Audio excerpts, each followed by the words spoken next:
I grew up in a devout Muslim household where everything, our values, our routine, even our sense of identity, was shaped by Islam. From my earliest memories, I can recall the sound of the adhan echoing through our neighborhood, calling us to prayer. My father was a man of strong faith, and my mother carried her piety with quiet strength. By the time I was 7, I had memorized several surahs from the Quran.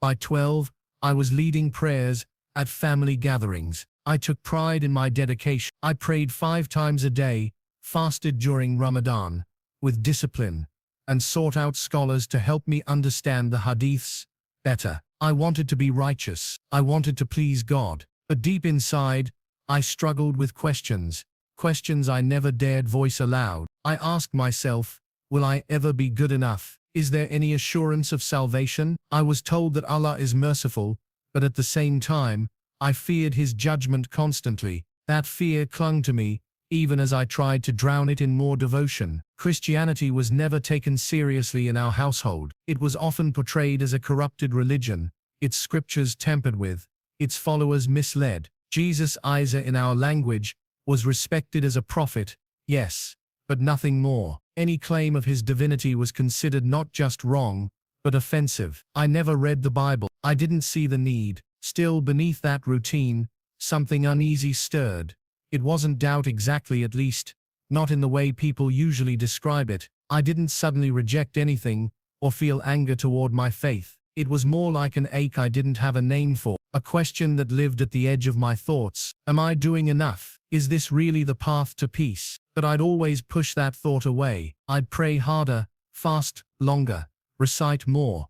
Then came the physical changes. Small things at first, a tightness in my chest after meal, a dull, lingering fatigue I couldn't explain. I chalked it up to age, to stress, to long days at work and too many nights without sleep. I'd had minor health issues before, headaches, occasional muscle pain, but nothing that ever truly slowed me down.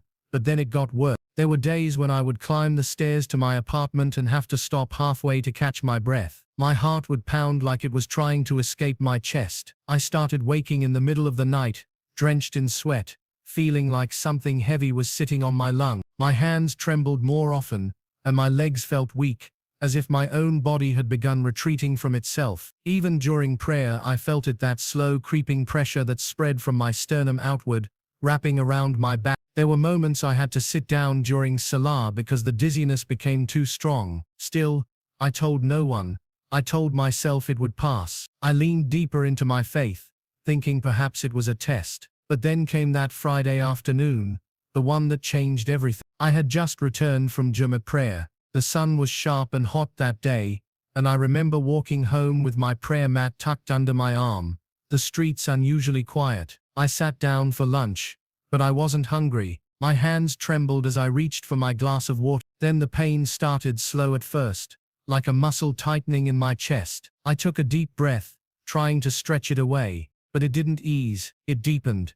The pain spread across my ribs and up into my shoulder. I stood up, stumbled, grabbed the edge of the table. A cold sweat broke across my back. My heart thudded so hard I could hear it in my ears. I tried to call out, but no sound came. My vision blurred, but all of that changed one night, when I felt a searing pain in my chest. It came out of nowhere, sharp and crushing, like my heart was being squeezed in a vice. I collapsed, unable to breathe, and everything faded into black. The next thing I remember is floating, not metaphorically, actually floating above my hospital bed. I could see my own body, motionless, hooked up to machines. I saw doctors rushing, nurses speaking in urgent tones, but I felt no fear. Instead, I was being drawn into something vast, radiant and overwhelming. I was pulled through this tunnel of light, until I found myself in a realm that felt more real than anything I'd ever known. And then I saw him. I didn't recognize him by face, but by presence. A man stood before me, and I knew without being told that it was Jesus. His eyes radiated a love I can't describe, not the kind of love you earn or work for, just love that is. He didn't speak at first. He simply looked at me, and in that gaze I felt every part of me exposed. My doubts, my fears, even the things I'd buried deep and never admitted to myself. But there was no condemnation in his eyes, only compassion.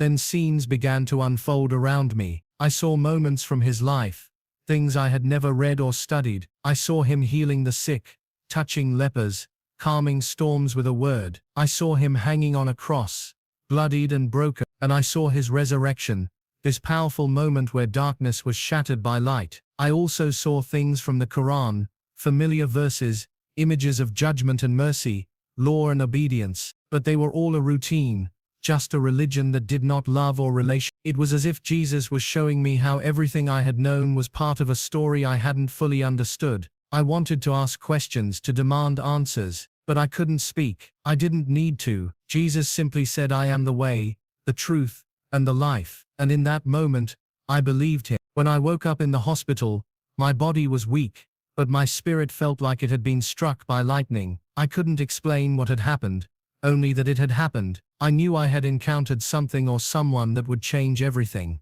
But with that realization came fear. What would my family say? My community? I had spent my whole life defining myself as a Muslim. How could I begin to talk about Jesus? This same Jesus I had dismissed so many times before. I didn't speak of it at first. I kept it locked inside, praying for clarity. But the experience wouldn't let me go. I started reading the Bible in secret. I cross-referenced passages with the Quran. I searched for contradictions, for flaws, anything that would allow me to dismiss what I'd seen. But instead I found a depth of grace I had never known. Eventually I confided in a close friend, someone I trusted. He listened politely but looked at me like I was losing my mind. "You were hallucinating," he said.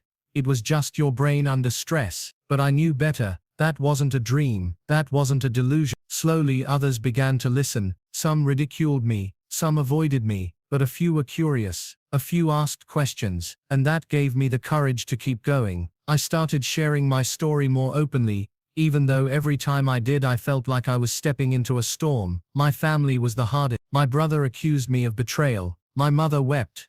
But then something unexpected happened.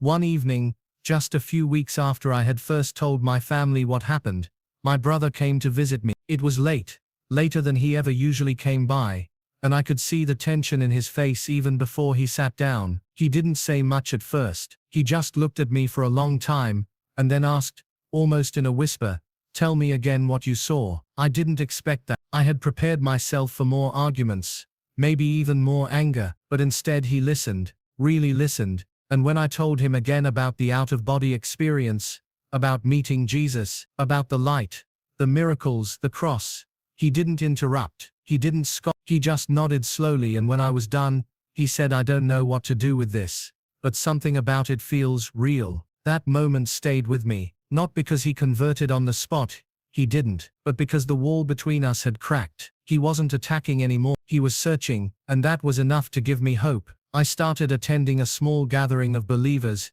who met quietly in a nearby apartment. They welcomed me with warmth I hadn't expected. No one pressured me, no one asked me to abandon my path. They just let me be there, listen, ask questions, and share when I was ready. That community became a refuge, a place where I could process everything I was feeling, the confusion, the grief, the awe and the peace that sometimes came in overwhelming waves. And yet there were still days I felt torn. I didn't hate Islam. I still cherished the discipline it had given me, the reverence for God, the memories of my childhood prayers. But something had shifted. I no longer saw faith as a ladder to climb, with salvation as the prize for reaching the top. I saw it now as a gift, a relationship, freely offered, rooted not in my efforts, but in grace. I started writing things down. At first it was just to organize my thoughts. Then it became a kind of journal, a record of dreams, prayers, conversation. I wrote letters I never sent to my parents, to old teachers at the mosque, even to myself as I had once been, so sure, so certain, so blind. One morning, I woke from a dream, unlike any I'd had before. In it I was standing in a wide field, under a sky that pulsed with golden light. Jesus was there again, not speaking, just walking with me. He led me to a river, and in its reflection, I saw faces, dozens of them, people I hadn't yet met. I didn't understand it fully, but the feeling was clear. You have something to share, something they need to hear. After that dream, I began to speak more openly. I shared my story with anyone who would listen, quietly at first, then more boldly. Some meetings were small, just a few curious people in a living room. Others were tense, especially when people pushed back with their own questions and objections. But each time I spoke, I felt less alone. There was a cost, of course. A few relatives stopped speaking to me altogether. One old friend blocked me on every platform. At the market I sometimes caught glances, quick, sharp, filled with suspicion. I had expected this, but it still hurt. Still, the moments of connection outweighed the silence. One afternoon, after I had spoken at a small gathering in another part of the city, a young man approached me. He looked nervous, glancing around as if afraid to be seen. He said his name was Yusuf. He had grown up in a family much like mine, and for years he had been carrying doubts he couldn't speak aloud. He had never heard anyone tell a story like mine before. You put words to things I've felt for so long, he said. That's when I began to understand that this journey I was on wasn't just mine. There were others, quiet, searching, uncertain, who needed to know they weren't alone. And so I kept going, kept answering the same questions over and over, not because I had all the answers, but because I had seen something that I could never unsee. I had felt a presence that had broken me open and remade me from the inside out. But the road ahead was far from easy. That's when I began to understand that this journey I was on wasn't just mine. There were others, quiet, searching, uncertain, who needed to know they weren't alone. And so I kept going, kept speaking, kept answering the same questions over and over, not because I had all the answers, but because I had seen something that I could never unsee. I had felt a presence that had broken me open and remade me from the inside out.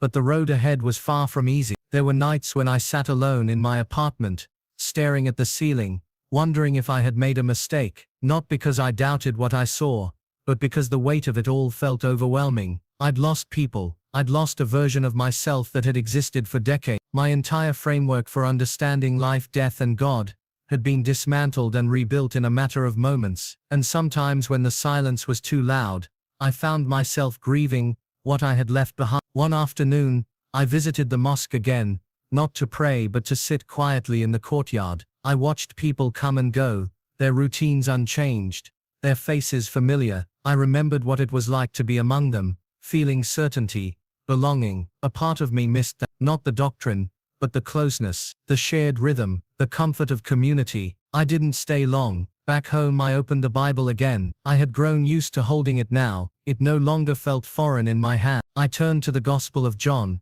where I had underlined a verse days earlier. The light shines in the darkness, and the darkness has not overcome it. That verse echoed in my chest. I didn't fully understand what lay ahead for me, but I knew I was walking toward that light, one step at a time. Not long after, I was invited to speak at a small gathering, hosted by a family who had heard about my story. There were maybe 10 people in the room. A few came out of curiosity, others out of caution. One man in particular sat with his arms crossed the whole time, eyes narrowed, lips tight, but he stayed. I told them everything, not just the experience, but the struggle that followed, the loneliness, the doubt, the risk. I didn't try to convince them, I only told the truth as I had lived it. When I finished, the room was silent. Then a woman spoke. "I've had dreams of Jesus," she said softly, barely above a whisper, "but I never told anyone. I thought I was crazy." Another nodded slowly. "My son talks about him too," he added. We didn't know what to make of it. It was in those moments that I realized something was shifting, quietly, underground, like roots pushing through soil. People were wrestling, people were wondering, and now they had a voice, mine, that said it was okay to ask, to seek, to doubt, and to discover. But just when I began to feel a strange sense of peace, something happened that I didn't expect at all. But just when I began to feel a strange sense of peace, something happened that I didn't expect at all. It was late, just past midnight. I had been up reading, reflecting on the notes I'd taken during my last conversation with Yusuf, the young man who reminded me so much of myself. The room was quiet, save for the ticking of the old clock above my desk. I closed my Bible, turned off the lamp, and lay back on the couch, too restless to sleep, too full to speak. That's when it happened. At first I thought I was dreaming. The room faded, not into darkness, but into a glowing stillness. Time seemed to pause. The air felt weightless, charged, like something sacred had entered the space. And then he was there again, Jesus. His presence was just as I remembered, calm, radiant, and overwhelming in its purity. He stood near me, not in judgment, but as one who knew me fully. I couldn't speak. My heart pounded, not with fear but with awe. He looked at me, and this time he spoke again, clearly, directly and gently. You have been faithful with little, now you will be given more. I felt something stir deep within me, like a fire being lit, not a consuming fire but a refining one. As he spoke I saw glimpses again, faces, cities, roads. I didn't know them, but I knew I was being sent, not just to speak, but to walk with others, to carry the message, not just in words but in life. Then he reached out, and though his hand didn't touch me, I felt it like warmth flooding my soul, washing away every last remnant of doubt. I dropped to my knees, weeping silently, the tears falling not from pain but from the sheer weight of love and certainty. I am with you, he said, you are not alone, go.